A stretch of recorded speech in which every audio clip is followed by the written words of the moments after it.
கிறிஸ்துவுக்குள் மிகவும் பிரியமான தேவனுடைய பிள்ளைகளே, இந்த காலை நேரத்தில் உங்களை சந்திப்பதிலே மிகுந்த மகிழ்ச்சி அடைகிறேன். இன்றைக்கும் தியானத்துக்கு எடுத்துக்கொண்ட வேதவசனம் லூக்கா 18ஆம் அதிகாரம் 1வது வசனம். சோர்ந்து போகாமல் எப்பொழுதும் ஜெபம் பண்ணுங்கள் என்று சொல்லுகிறார். அவர் அங்கே ஒரு உவமையும் சொல்லி அதை விளக்குகிறார். அன்பு தேவனுடைய பிள்ளைகளே, நாம் எல்லாருக்கும் சில வேளைகளிலே சோறு வருவது சகஜம்தான்.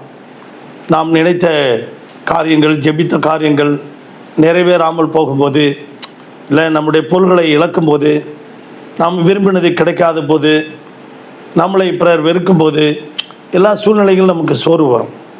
அப்படியாக ஆபிரகாம் லிங்கன் தன் இளம் வயதிலிருந்தே அந்த ஒரு பெரிய நல்ல ஒரு பிஸ்னஸ் செய்ய வேண்டும் என்று சொல்லி சிறுக சிறுக அவர் பணம் சம்பாதித்தார். விறகு வெட்டுவதற்கு போவார், விறகுகளை சேகரித்து கொண்டு வந்து கட்டி விற்பனை செய்வார். படகு ரிப்பேர் பண்ணி கொடுப்பார், அந்த படகு சவாரி பண்ணுவார், இப்படி பேப்பர் போடுவார். இப்படி பலவிதமான சின்ன சின்ன காரியங்களை செய்து பணம் சேகரித்து கொண்டு ஒரு வியாபாரம் பண்ணணும்னு சொல்லி ஒரு நண்பரோடு சேர்ந்து ஒரு கடையை ஆரம்பித்தார், ஒரு பிஸ்னஸ் ஆரம்பித்தார். அந்த கடைக்கு பேர் பெரின் லிங்கன் என்று பேர். பெரின் லிங்கன் அப்படின்னு அந்த கடைக்கு பேர். இருவருமாக சேர்ந்து அந்த ஒப்பந்தம் பண்ணி பார்ட்னராக அந்த கடையை நடத்தி வந்தார்கள். நாளடைவிலே தன் நண்பர் பயங்கரமான குடிகாரர். அந்த குடியினாலே அந்த வியாபாரத்தில் பெருத்த நஷ்டம் கடையை இழுத்து மூட வேண்டிய சூழ்நிலை வந்துவிட்டது. ஆபிரகாம் லிங்கன் மனம் உடைந்து போய் நொறுங்கி விட்டார்.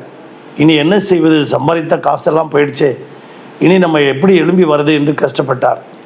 இவர் படிக்க தெரியும், எழுத தெரியும், பேச தெரியும். அதே நேரத்தில் படித்து அவர் ஒரு லாயர் ஆனார். பிறகு பெரிய பெரிய அரசாங்கத்தினுடைய அதிகாரிகளோடு நல்ல தொடர்பு கொண்டு அவர் லாயர் சம்பந்தமான காரியங்கள்லாம் கோர்ட்டில் வாதாடி அதையெல்லாம் ஜெயித்து கொடுத்து பிறகு படிப்படியாக முன்னேறி நாட்டுக்கு ஜனாதிபதி ஆகிட்டார். கடைசியில் பார்த்திங்கன்னா அவருடைய வாழ்க்கையில் பெரிய உன்னத நிலைமைக்கு வந்துட்டார். அன்பு தேவனுடைய பிள்ளைகளே, இன்றைக்கு நீங்களும் நானும் அவர் என்றைக்கு அந்த எதெல்லாம் இழந்தாரோ அது அவருக்கு ஒரு ஏறி வருவதற்கு படிக்கட்டாக அமைந்தது.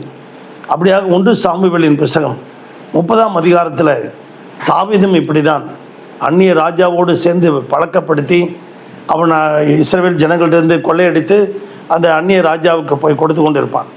இப்படிப்பட்ட சூழ்நிலையில் சிக்கலாக் என்ற தேசத்தில் போய் அவன் சிக்கி கொண்டான்.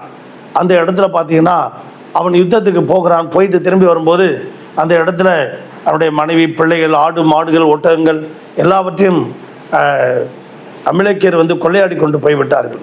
அந்த இடத்தை தீக்கிரையாக்கி விட்டு போயிட்டார்கள். இவன் ஆத்மாவில் பலன் இல்லாமல் போக மட்டும் அழுதான். எல்லாவற்றையும் இழந்து போன நேரத்தில் அழுதான். அது மாத்திரமல்ல, தன்னோடு உடன் இருந்தவர்களும் தாவீதை கல்லால் அடிக்க நினைத்தார்கள். அவனுக்கு ரொம்ப மிகவும் வேதனையாக இருந்தது. தன்னோடு உடன் இருந்தவர்களும் தன்னை காயப்படுத்துகிறார்களே என்று சொல்லி மிகவும் வேதனைப்பட்டான். எப்படிப்பட்ட சூழ்நிலைகளிலே அவன் அந்த 1 சாமுவேல் 30:8 அவன் கர்த்தருக்கு போய் முன்பாக நின்றான். ஆண்டவரிடத்தில் விசாரித்தான். ஆண்டவரே, நான் இழந்ததெல்லாம் திரும்ப பெறுவேனா என்று சொல்லி ஆண்டவரிடத்தில் கேட்டபொழுது, மகனே, நீ அந்த தண்டை பின்தொடர்ந்து போ, நீ சகலத்தையும் திருப்பிக் கொள்வாய் என்று ஆண்டவர் தாவீதை பார்த்து சொன்னார். அவனுக்கு அந்த கர்த்தர் அவனோடு பேசினது பெரிய ஒரு மன தைரியம் கிடைத்து விட்டது. கர்த்தர் என்னோடு பேசிட்டார், நான் இழந்ததெல்லாம் திரும்பி தருவார் என்று சொல்லி ஒரு கிட்டத்தட்ட 600 பேரோடு போகிறான்.